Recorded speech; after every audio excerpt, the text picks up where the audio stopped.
네, 이번 시간은 선배 문화예술교육사와 함께 직무 관련 인터뷰를 해보는 시간을 가지도록 하겠습니다.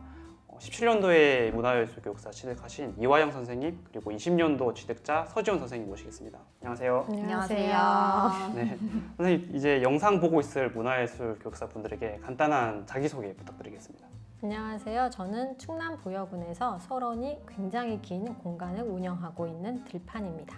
안녕하세요. 저는 강릉문화재단에서 근무하고 있는 문화예술교육사 서지원입니다. 선생님 두 분 현재 어떤 활동을 진행하고 계신지 간략하게 좀 소개 좀 부탁드릴게요. 네, 저는 이미 서론이 너무 길어서 간략하게는 조금 어렵고요. 일단 저희 그 서론 안에는 농경사회생활상을 재해석한 지금의 생활도구 제작소, 정말 길죠. 네, 이거를 줄여서 생산소라고 하는데요. 그 생산소를 2021년부터 현재까지 6인 체제로 운영하고 있습니다. 그래서 운영진의 구성은 20에서 60대로 지역 주민분들과 이주민, 저와 같은 예술가들이 다 구성되어 있어요. 거기서 모두가 함께 별칭을 사용하고 있고, 별칭 문화는 제가 전수한 건 아니었어요. 거기서 만났을 때 했던 20대의 지금 대장장이로 있는 분도 별칭을 사용하고 계셨고, 이미 제가 지역분을 만났을 때도 한 분은 마스터라는 별칭을 갖고 계셨습니다. 그래서 이런 되게 자연스러운 만남이었던 것 같아요. 그래서 자연스러운 만남이 모여지면서 우리들과 판을 벌리면서 들판으로 재밌게 살아가고 있습니다. 저는 문화교육팀에서 근무를 하고 있는데요. 소외계층 문화예술교육 프로그램인 나름대로 프로젝트는 문화예술교육 소외 대상 지역을 발굴하고 또 예술가, 활동가 분들까지 찾아서 그에 맞는 프로그램을 개발하고 각자가 가지고 있는 방식을 이해하면서 상생하는 그런 프로젝트입니다. 그러면 이제 교육사 두 분께 문화예술교육사 취득 당시에 이제 이야기를 좀 드리려고 해요. 공통 질문을 드릴 텐데 잠깐 과거로 돌아가셔서 혹시 두 분은 처음 문화예술교육사 어떻게 알게 되셨나요? 과거로 왔습니다. 2017년도인데요. 그때 꿈다락 토요문화학교의 연구형이 시작되던 시기였어요. 프로젝트 팀이 꿈다락 토요문화학교를 지원을 했고 체계적으로 예술교육 방법론이 필요하다고 개인적으로 생각하던 시기였습니다. 그때 온라인을 통해서 문화예술 교육사 정보를 알게 되었습니다. 사실 학부 시절에 교직 이수를 하면서 교직 이수를 하던 학생들 대상으로 지도 교수님께서 문화예술 교육사라는 자격 제도에 대해서 소개를 해주셨었습니다. 이렇게 두 분 얘기 들어보니까 사실 제가 생각할 때는 좀 자격증 취득 자체가 목적이었다기보다는 어떻게 문화예술 교육에 대한 관심, 궁금증이 지속적으로 쌓이면서 자연스럽게 또 필요에 의해서 취득을 하시게 된 것 같습니다. 다음 질문으로 넘어가서 그 문화예술 교육사 자격 취득하게 된 구체적인 계기가 있을지. 저는 멘토분이 떠오르는데요. 제가 대학 졸업하고 커뮤니티 아트랑 작가 스튜디오에서 조형 작업을 경험했어요. 그리고 공공예술 분야랑 조형 예술까지 전공하게 되는데, 공공예술 작업하다 보면 불특정 다수를 만나게 됩니다. 그래서 공간에서 만나는 사람들에게는 이제 제가 할 수 있는 예술의 어떤 것을 건네면서 작업이 이어나가고 있는데 항상 부족했어요. 요즘에 많이들 나오죠. 대상화라는 것들이 계속 문제 제기가 있었고, 그 대상화에 대한 얘기를 했을 때 멘토분께서 많이 해줬던 조언이 있었어요. 그래서 그 조언을 듣고 문화예술 교육사라는 과정까지 찾게 된 것 같아요. 저 같은 경우에도 예술을 전공했고 문화예술 분야에 대한 관심이 커지다 보니까 자연스럽게 자격증을 취득하게 됐었던 것 같은데요. 이제 학창 시절에 연극부 동아리 활동을 했었는데 당시 배우이자 미술 감독으로 활동했던 경험이 소중한 기억으로 남습니다. 그럼 두 분 이제 문화예술 교육사 취득 당시 수업을 들으셨을 텐데 혹시 수업 내용 중에서 뭐 기억나는 내용이라던가 아니면 두 분 다 교육원에서 수업을 들으셨으니까 그때 당시에 에피소드가 있으시다면 한번 소개 부탁드릴게요. 저는 2017년도여가지고 과목명이 정확하진 않을 거예요. 현장의 이해였던 것 같습니다. 그래서 그룹 수업으로 진행하게 됐는데 그룹원끼리 자기소개를 하잖아요. 그때 저랑 같이 있던 분이 부여에서 왔다고 하시는 거예요. 그래서 고구려 신라 백제의 그 부여요? 그래서 이제 저도 깜짝 놀라고 그 깜짝 놀라던 상태에서 정말 그 지역을 가게 돼요. 같은 팀원이었으니까 이제 지역을 방문하게 되면서 부여가 가진 매력에 완전 빠지게 됩니다. 그래서 2020년도에 스페인 레지던스 프로그램을 마치고 이주를 결정했고요. 지금 이렇게 부여에서 와서 인터뷰를 진행하고 있습니다. 네, 저 같은 경우에는 문화예술 교육 개론 수업이었던 것 같은데 수업 당시에 교수님께서 문화예술 교육은 무엇이든 될 수 있다고 되게 강조를 하셨었어요. 지금 돌이켜보면 그 의미는 어떤 질문과 표현을 통해서 무엇이든 될 수 있다 또는 문화예술 교육의 형태가 어떤 형태이든 가능하다는 부분을 말씀해 주셨던 것 같습니다. 그럼 이제 취득 과정에서의 마지막 질문으로 혹시 당시에 배운 과정 중에서 지금 두 분 다 활동하시는데 좀 유용하게 활용하는 부분이나 실제로 활용에 도움을 좀 받으신 내용이 있으실까요? 저는 문화권에 대한 에피소드 기억이 좀 강렬하게 남아 있어요. 그래서 유럽의 경우에는 이제 0단계라는 문화권에 대한 이야기가 수업 주요 내용이었던 것 같아요. 0단계? 문화권? 이런 내용 자체가 사실상 어떻게 보면은 좀 낯선 용어기도 했었거든요. 그랬을 때 보면 와, 문화권은 도대체 뭐지? 그러면 0단계부터 시작되는 문화권이라는 건 도대체 뭘까? 이런 궁금증도 있었고 그러면서 뒤에 언급하셨던 내용이 전문성이었어요. 전문성은 예술 분야 같은 경우에는 초등학교 시절부터 관심을 가지게 되고 중학교 때부터는 전문적으로 전공이라는 것까지 가게 되거든요. 그러면 중학교 때부터 대학원까지 가면 굉장히 많은 기간 동안 경력이라는 걸 쌓게 됩니다. 근데 그 경력이 예술가, 문화예술 교육사, 예술 강사분들에게 적용되지 않아요. 그 모든 시선들이 굉장히 우리는 전문적인 영역에서 활동을 하고 있는데 사회적인 시선으로는 전문가라고 보지 않는 거죠. 그럴 때 문화예술 교육사가 국가 자격증으로 만들어졌다가 사실 주요 핵심 내용이었던 것 같아요. 그 수업 내용이 왜 국가 자격증까지 생겼어야 하는가? 그 내용이 당연히 인상 깊을 수밖에 없었습니다. 저 같은 경우에는 이제 당시 문화예술교육원에서 수업을 들으면서 다양한 예술 경험을 가지고 계신 문화예술 교육사, 예비 문화예술 교육사 분들과의 소통 경험이 가장 기억에 남는 것 같습니다. 이렇게 두 분 다 각자의 취득 당시의 경험을 말씀해 주셨습니다. 혹시 두 분 다 공통 질문인데 처음 이제 문화예술 교육사 관련해서 가장 첫 번째 활동이 기억나시는지?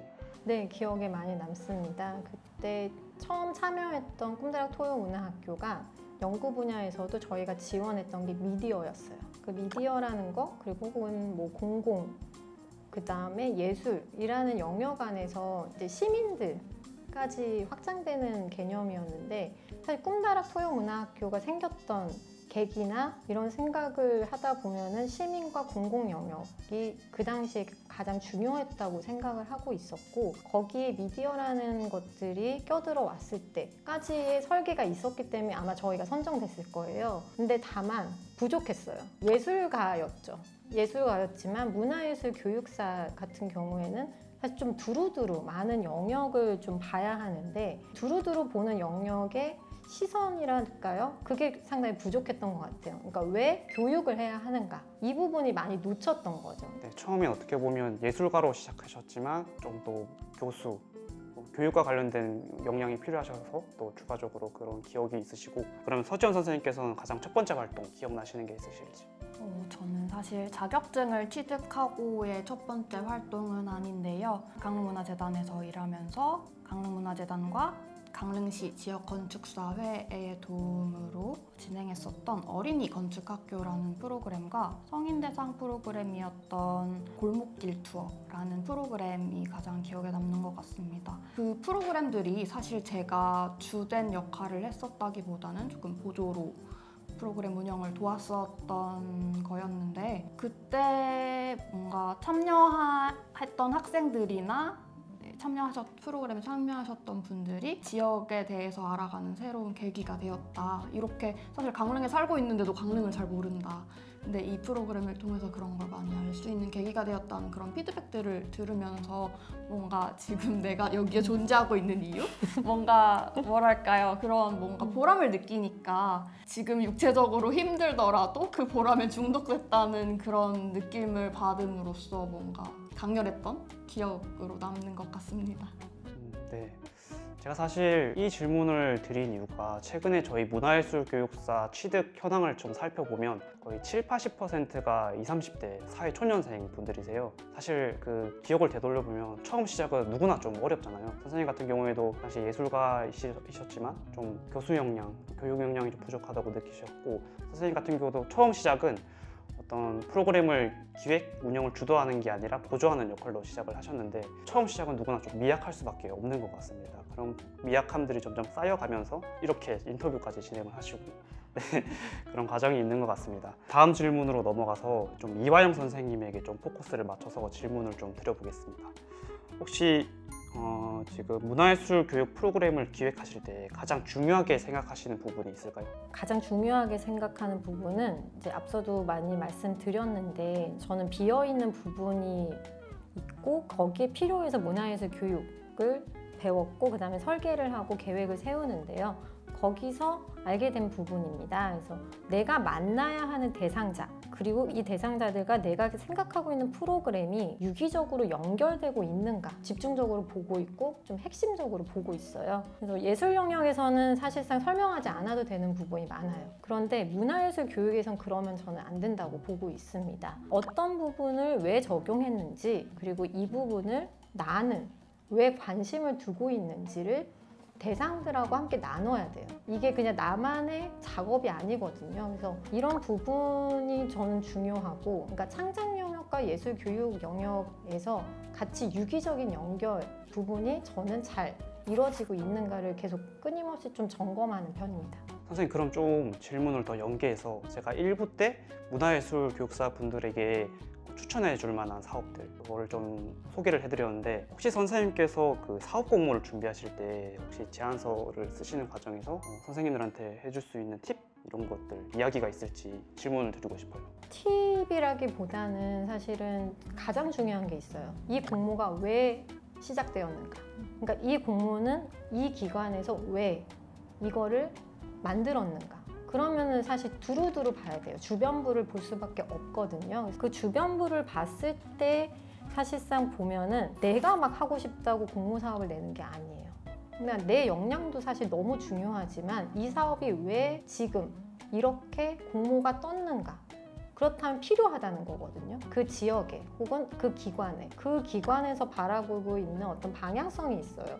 그러니까 그 방향성도 같이 봐야 돼요. 그냥 그 방향성을 잃지 않고 나 이거 너무 잘해, 나 이거 잘하니까 이거 낼 거야가 아니라는 거죠. 그러니까 공모 사업이랑 자기 작업 혹은 자기 영역은 구분을 조금 지어야 된다는 걸 꼭 강조해서 말씀드리고 싶습니다. 네, 감사합니다. 그러면 이제 조금 서지원 선생님에게 포커스를 맞춰서 제가 또 몇 가지 질문을 드리도록 하겠습니다. 20년 문화예술교육사 인턴십 사업 참여하시는 걸로 알고 있는데 지금은 현장 역량 강화 사업으로 바뀌었죠. 혹시 사업에 참여하게 되신 계기가 있을까요? 네, 문화예술교육사라는 이름으로 이 분야를 경험해 볼 수 있는 좋은 기회라고 생각했기 때문에 참여했었던 것 같고요. 그런 기회들에 도전을 했었던 것 같습니다. 네, 문화예술 교육사 신분으로 문화시설에서 좀 경험을 쌓을 수 있는 게 장점인 것 같고, 혹시 선생님이 현장 역량 강화 사업 진행하시면서 진행하신 프로그램 기획 운영에 대한 좀 경험을 좀 공유해 주시면 좋을 것 같습니다. 먼저 제가 현장 역량 강화 사업에 참여하면서 제가 하고 싶고 제가 좋아하는 것들을 해볼 수 있는 기회를 주셨었습니다.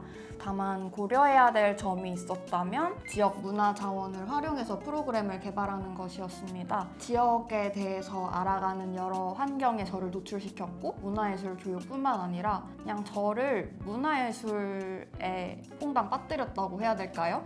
몸소 느끼는 시간을 보냈던 것 같습니다. 이런 시간들을 통해서 이제 수집이라는 키워드를 도출해냈고 프로그램을 실현시키기 위해서 수집이라는 키워드를 중심으로 주제에 대해 다양한 감각을 사용해서 경험하고 관찰하는 과정들을 프로그램에 담았던 것 같습니다. 많은 예술가분들이 작업의 주제를 나에게서부터 찾는 것처럼 저도 비슷했던 것 같은데요. 바다수업 리틀 디자이너라는 프로그램을 만들었던 이유 중에 하나가 제가 강릉에 머물고 있는 이유처럼 뭔가 자연환경이 굉장히 아름다운데 나는 바다를 너무 좋아, 내가 바다를 지키고 싶어, 이런 사람들이 많아졌으면 좋겠어 라는 생각을 시작으로 주제를 바다로 정하게 됐었고요. 그런 식으로 나에게서부터 시작돼서 프로그램을 만들었던 것 같습니다.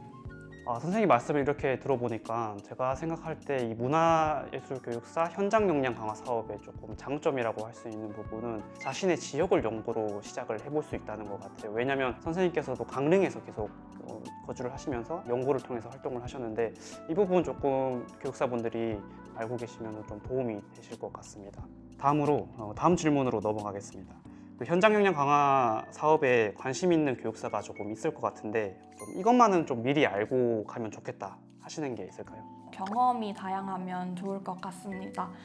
여행도 좋고 공부도 좋고 숨 쉬는 것까지도 아는 만큼 보인다는 말처럼 다양한 경험을 되돌아보고 정리하고 기록하는 시간을 가지면 좋을 것 같다고 생각합니다. 선생님께서 되게 중요하게 말씀을 해주신 것 같아요. 왜냐하면 문화예술 교육사라고 하면은 그 기획, 교수, 행정 등 다양한 문화예술 교육에서 활동을 하게끔 되어 있는데 다양한 경험에 대한 열려있는 태도가 사실 교육사에게 굉장히 중요한 역량이 아닌가 생각이 듭니다. 네, 그럼 이제 이화영 선생님에게 좀 포커스를 맞춰볼게요. 교육 현장에서 혹시 이것만은 미리 알고 가면 좋겠다 하는 게 있을까요? 문화예술 교육사는 불특정 다수를 만나야 하는 직업군입니다. 그래서 불특정 다수를 만나야 하는 위험도에 노출되어 있는데요. 이거를 언제나 이제 고민할 수밖에 없어요. 근데 그냥 고민해서 그치지 않고 가능한 정보를 수집하면 돼요. 그래서 수집이라는 단어도 말씀해 주셨는데 굉장히 중요한 것 같아요. 그러니까 수집이라는 것도 이제 포괄적인 의미이긴 한데 지인을 동원해도 되고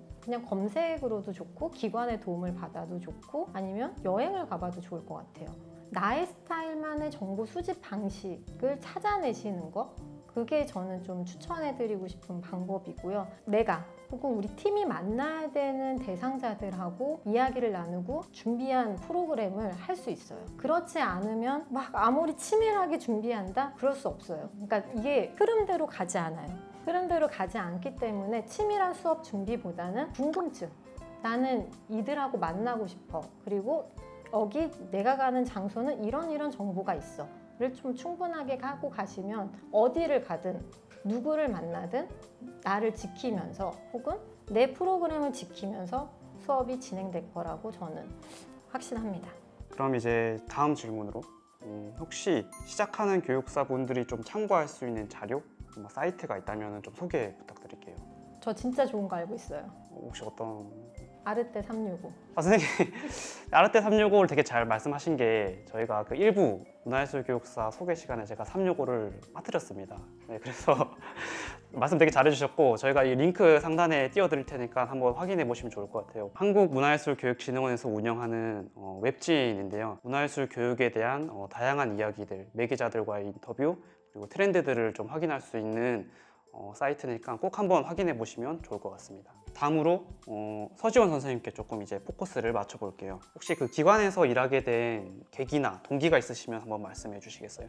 사실 지역 재단에 대해서는 학부 시절부터 꾸준히 관심은 가지고 있었었고요. 커피축제 서포터즈라는 대외 활동을 하려고 사이트에 접속했다가 인턴 모집 공고를 우연하게 확인하게 돼서 재단과의 인연을 시작하게 되었고 도움이 됐었던 점이라고 생각하면 학교에서 교내 창업 동아리 활동이나 교내 지원 사업 등에 도전했었고 브랜딩부터 상품 기획, 개발, 제작하는 과정까지 자연스럽게 이어져서 재단에서 지역 문화 상품을 개발하는 일을 처음 하게 되었었습니다. 어떻게 보면은 교수님께 감사드리고 싶은 부분 중에 하나인데 교수님께서 준비된 자만이 기회를 얻는다라고 늘 말씀하셨었고 학부 시절 내내 8학기 내내 동안 나를 PR하는 자기소개서를 PPT로 발표하는 시간이 매 OT 시간마다 주어졌었어요.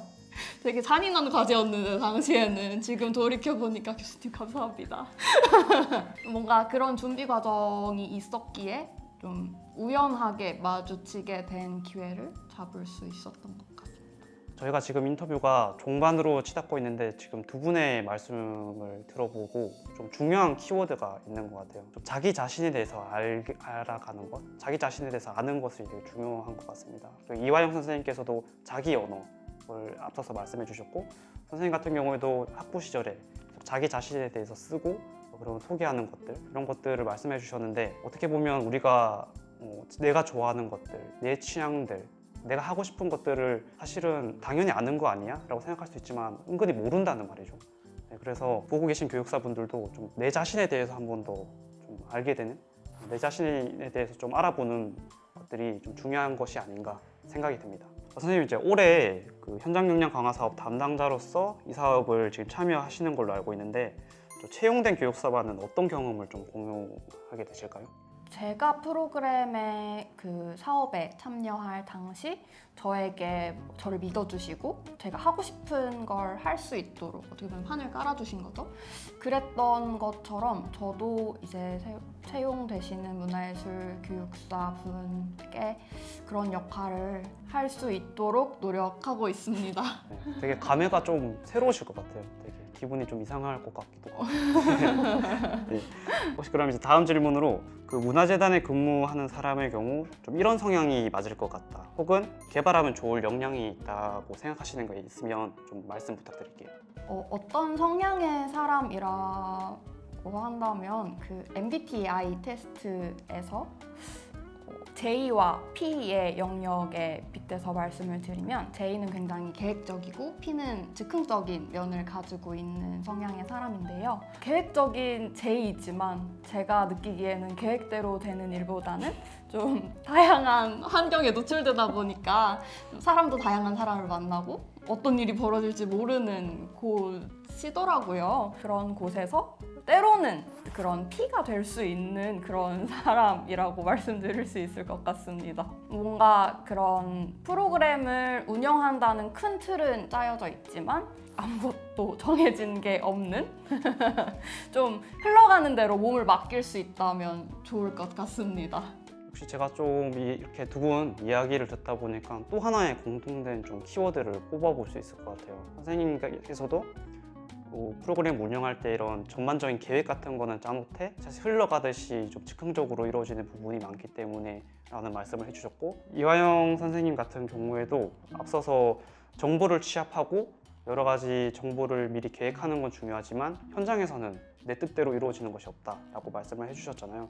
그래서 어떻게 보면 문화예술 교육사들에게 현장에서의 유연함, 현장에서의 어떤 유연한 태도가 아주 중요한 역량이 아닌가 생각이 됩니다. 그럼 이제 다음 질문으로 넘어가서 공통된 질문 몇 가지를 드리려고 하는데요. 지금 현재 하고 계신 일과 관련해서 좀 직업적인 장단점이 있을까요? 우선 장점부터 말씀드릴게요. 장점은 국가 자격증입니다. 운전면허증 이후로 국가 자격증을 취득해 본 적이 없는데 이제 국가 자격증이라 하면 사실 여러 의미가 있는 것 같아요. 근데 지역일수록 사실상 국가 자격증에 문화예술 교육사가 있다는 게 별로 소용이 없을 것 같은데 의외로 소용이 많아요. 제가 이제 리서치라는 방식을 주로 많이 사용하는데 직업이 뭐예요? 라고 물어보면 사실 예술가라고 하면 잘 모르세요. 그럴 때 분위기를 좀 말랑하게 만들 때 국가 자격증 소지자입니다. 이러면 빵 터지세요. 그게 정말 빵 터지세요. 그럴 때 제가 아주 유용하게 사용하고 있습니다. 근데 예술 분야에는 그런 자격증이 좀 희소하다 보니까 아무래도 그런 경험이 있으셨던 것 같고 혹시 서지원 선생님께서는 어떤? 내가 좋아하는 문화예술을 가까이에서 바라볼 수 있다는 점이 굉장히 큰 장점인 것 같고요. 장점이자 단점인데 내가 좋아하는 문화예술을 끼해야 될 수도 있다는 점. 나의 주말과 때로는 그런 수도 사실 있다는 굉장히 점이 공감합니다. 단점인 네. 것 같습니다. 혹시 사실 또 좋아하는 것이 일이 됐을 때 힘든 점도 사실 있는 것 같습니다. 다음 질문으로 넘어가서 활동 중 좀 슬럼프가 오시거나 힘든 경험이 있으실 때 좀 극복한 사례나 경험이 있으시다면 공유 부탁드립니다. 저는 아직도 여전히 현재 진행형이란 시제에서 있어요. 그래서 저는 현장이 너무 좋아요. 행정보다는 현장이 너무 좋고요. 슬럼프라고 해야 되나 생각하기 전에 이미 행동하고 있는 성향이어가지고 전 지역을 왔다 갔다 하는 게 여전히 즐거운 것 같습니다. 서지원 선생님께서는 어떤 경험이 있으신지 좀 공유 부탁드리겠습니다. 극복했다라고 말씀드릴 수 있는 경험보다는 저를 조절하는 방법을 배워가고 있다는 생각이 들더라고요. 나 사용법이랄까요? 제가 이상한 습관을 가지고 있는 게 하나 있는데 무언가에 집중하면 숨을 잘 안 쉬어요. 이제 숨을 참는 게 습관이 된 건지 그런 부분에 있어서 좀 쉬는 법을 다시 배워야겠다. 이게 배움이 필요한 거였나? 막 이런 생각이 들 정도로 그랬던 경험이 있어서 좀 복식호흡을 다시 배웠던 또 하나일 것 같고요. 그렇게 나를 조절하는 법을 배워가고 있는 것 같고 제가 강릉에 살고 있는데 아름다운 자연 환경을 감상하러 잠시 산책을 떠나곤 합니다. 네. 네, 좋아하는 것을 좀 내 곁에 두는 것도 사실 굉장히 힘들 때 극복할 수 있는 좋은 방법 중 하나인 것 같습니다. 그럼 이제 다음 질문으로 활동하시면서 좀 원동력이 되시거나 가장 또 기뻤던 순간이 있을까요? 네, 타 사업이긴 한데 제가 지금 현재 살고 있는 구역은의 연마을이에요. 그 연마을의 마을회관에서 키네틱으로 공연을 한 적이 있어요. 키네틱이라는 장치죠. 모터가 돌아가는 장치인데 그 키네틱을 가지고 전자음악이 막 베이스로 깔리고 공연을 펼쳐놓고 마을회관 그냥 바닥에서 한 거예요. 근데 바닥에서 하는데 그때 키네틱이 돌아가면서 어르신들에게 다가가니까 그 순간 웃음이 빵 터지는 거예요. 지금까지 했던 예술 작업보다 너무 근접했던 것 같고 대상화라는 것도 넘어섰던 것 같고 그럼 내가 할 수 있는 건 도대체 뭐지? 나는 어디서 무엇을 하는 게 맞지라는 생각까지 좀 하게 된 계기였던 것 같아요. 그러면서 사실 키네틱 공연을 하기 전까지 단계가 있잖아요. 문화예술 교육은 단계가 있는데 워밍업 단계에서 그냥 너무 익숙하게 저는 크레파스 혹은 생매직을 꺼냈는데 어르신들은 그걸 잡아본 적이 없었던 거예요. 바라는 봤죠. 바라는 봤지만 잡아본 적이 없고 180g 정도의 두터운 도화지가 너무 고급스러워서 그림을 못 그리세요. 갑자기 막 어딜 가시더니 달력을 쭉 찢어서 막 연습을 하시는 거예요. 그래서 이거 많으니까 써도 돼요 했더니 너무 아깝다는 표현을 하셨던 거예요. 그럼 문화예술 교육 혹은 지역 격차? 너무 다 사실 그 한 장소에서 복합적으로 느꼈던 거예요. 되게 총체적이고 지금 활동의 계기가 됐었고 그런 작은 에피소드들이 활동을 하면 얻는 것 같아요. 그래서 내가 뭔가 장소를 선정하거나 뭐 이 기회 혹은 막 세팅된 어떤 것이 아니라 그냥 여러 단계에서 내가 뭐 좀 바라보는 방향 그대로 살다 보면 어느 순간 오게 되는 것 같아요. 그래서 그런 경험들이 지금 활동까지 이어지게 됩니다. 그럼 서지원 선생님께서는 어떤 원동력이 된 경험, 시간들 공유해 주시면 좋을 것 같습니다. 앞서서도 말씀드렸던 것 같긴 한데 좀 보람에 중독된 것 같다라는 그런 느낌을 받았었던 게 있어요. 뭔가 프로그램을 마치면서 선생님 내년에도 이런 프로그램 하나요? 내년엔 언제 하나요? 저 신청하고 싶어요. 막 이렇게 이야기해주는 참여자분들이나 어른들도 마찬가지고요. 그럴 때 뭔가 내가 여기에 있구나. 내가 지금 살아있구나.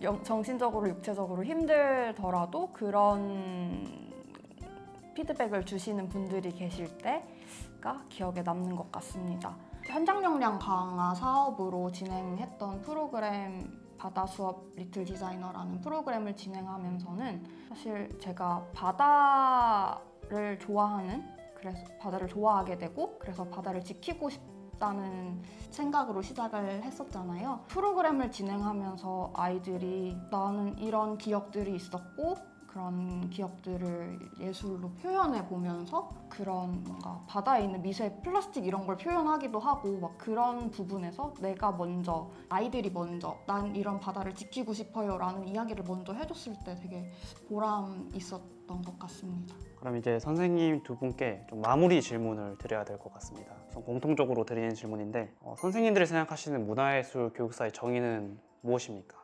정의 사실 내리기 좀 어렵긴 해요. 왜냐하면 문화와 예술과 교육 그리고 사람이 결합되어 있는 게 문화예술 교육사거든요.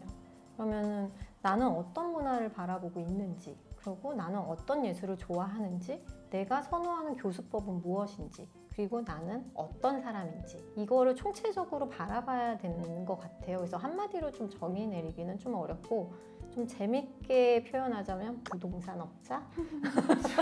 그러니까 공인중개사 말고요. 부동산 아저씨, 부동산 할아버지 같은 느낌이에요. 그러니까 예전에 부동산을 떠오르면 마을 정보를 다 알고 있어요. 근데 그게 땅의 정보까지 알고 있어요.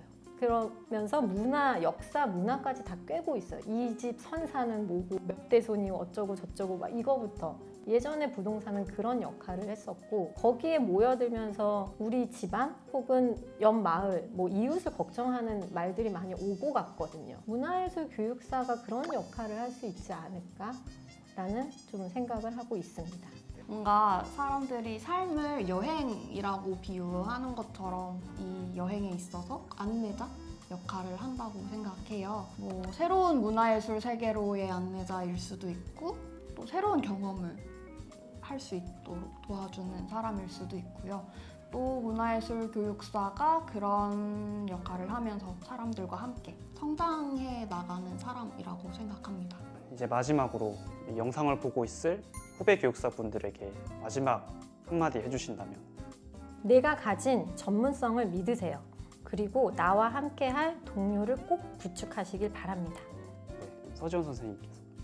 문화예술 교육사 자격증을 취득한 분들이 70% 이상이 20대에서 30대 분들이라고 말씀해 주셨는데 저도 이 통계 수치의 한 사람으로서 동시대를 살아가는 문화예술 교육사 분들께 어떤 도전이든 도전은 언제나 의미 있고 나의 속도는 내가 정하며 우리에게는 든든한 예술이라는 무기가 있다고 생각합니다. 이제 문화예술 교육사 분들이 활동하시는데 재미있는 일들이 벌어진다고 생각하고 문화예술 교육사 분들이 기량을 펼칠 수 있도록 응원하겠습니다.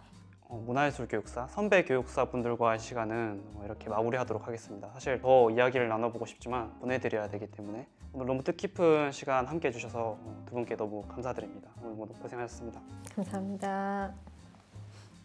네, 준비한 영상을 통해서 앞으로 활동에 조금이나마 보탬이 될 수 있으면 좋겠습니다. 영상은 상반기 동안 유튜브에 업로드 되어 있으니 이후 필요한 내용이 생각나시면 또 확인해 주시면 좋을 것 같습니다. 그리고 지금 영상 더보기란에 하반기 문화예술 교육사 오리엔테이션을 위한 수요 조사를 진행하고 있습니다. 하반기에는 문화예술 교육사 분들과 더 직접적으로 소통을 할 수 있는 방법을 저희가 고민하고 있습니다. 영상을 보시고 좋은 의견 그리고 하반기 오리엔테이션을 통해 얻고 싶은 정보가 있으시면 남겨주시기 바랍니다. 소중한 의견을 좀 반영해서 다시 찾아뵙도록 하겠습니다. 네, 긴 시간 함께 해주셔서 감사합니다. 앞으로의 활동도 응원하겠습니다. 감사합니다.